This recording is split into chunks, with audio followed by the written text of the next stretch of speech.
Hi there, Monarch Nation. Ted Alexander with the latest edition of Wake Up with Wilder, our weekly look at the Oldham University football program. Coach, Monarchs had some great signs, some improvement, but fall to FIU 28-20.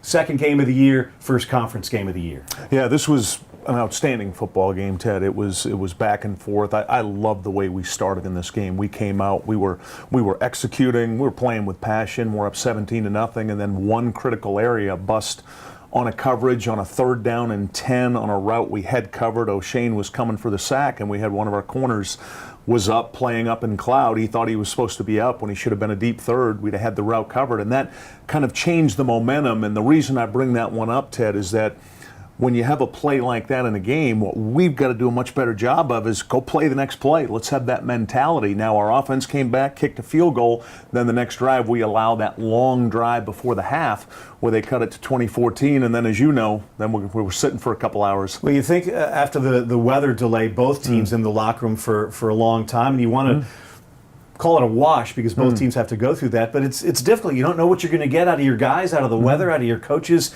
after a delay like that. FIU certainly found something during the delay. They did, and when you look at that drive, Ted, they had to start the second half. It's 19 plays.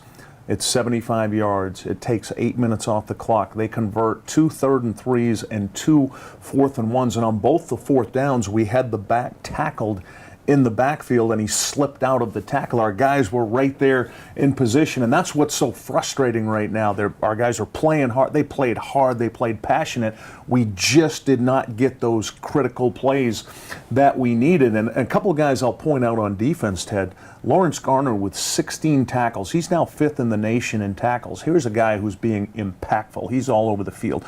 O'Shane Zimenez with as good a performance as you're going to see out of a defensive lineman. 6 tackles, 2 sacks, 2 forced fumbles. I mean, he's all over the field. We need more of that consistently from our defense. And then at critical times, Ted, on 3rd down, wrapping up and finishing those tackles. The same way we need that on offense. You have 300 yards in the first half and 20 points, and we only had 2 possessions in the 3rd quarter, but they're both 3 and out. So we got to run the ball a little bit better, and we've got to be more impactful and explosive. We need somebody other than Jonathan Duhart right now being the only really explosive guy we've got, and we're trying to get that developed. When it comes to getting the running game going, is it offensive line play? Is it good defensive schemes? Is it guys not finding the hole? Is it a little bit of everything probably? Well, right now our starting running back, Keyshawn Strong, missed the game with a hamstring. Jeremy Cox is playing through a sprained ankle, so we're going to take a look at the freshmen this week in practice, both Lala Davis and Will Knight. We've got to find a little something there, and then it's everybody. We've got to block a little bit better, but we've got to have the ability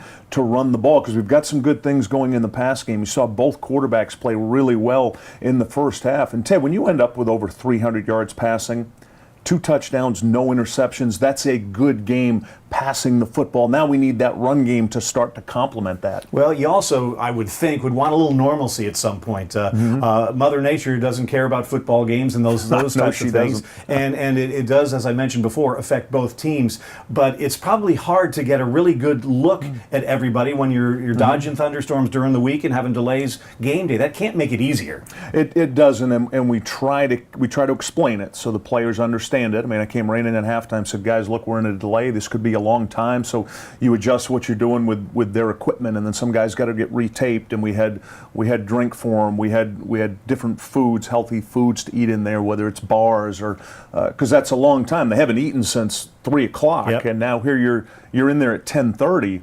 And still not sure if you're going to play the game, but obviously it happened for both teams. I just felt like we could not get in a rhythm back in the second half, and what you need, I was just texting with Zach Pascal earlier about this. Zach, who played well for the Colts yesterday, is that ability to go out and have fun and get excited and make that one play where it changes the mindset of your team. And I'd be remiss, Ted, if I didn't give FIU a lot of credit. I mean, that's an 8-5 team last year, a bowl team. They played well, but this is certainly a game that if we can play 60, and that's the theme this week, play 60 minutes, we're going to win that football game. That's what we need to do this week to beat Charlotte. You want to see improvement from week to week. You saw it from week 1 to week 2. Definitely. But obviously you found that you need to improve a little more. Yeah, that's the key right there. A little bit more and playing consistently. We had stretches, Ted. We were dominant in this game defensively. The first and fourth quarter, dominant. Offensively, the first half. And then we really got the ball moving in the fourth quarter again, just couldn't finish. And our special teams, Ted, throughout this game was excellent. We kicked the ball well. We punted the ball well. We had good returns in this game, explosive returns by Harper and Brown. So we definitely keep building on that. Just a little more consistency, Ted, and playing 60 minutes to finish a game. And there you have it. Monarchs scheduled to take on the Charlotte 49ers in the Queen City on Saturday. Hurricane Florence perhaps will wreak havoc with that schedule. Stay tuned to ODUsports.com and other social media outlets to keep updated on what the plan is for Monarch football. For the coach, Bobby Wilder, I'm Ted Alexander. This has been Wake Up with Wilder on Monarch Media. Have a great day, everybody.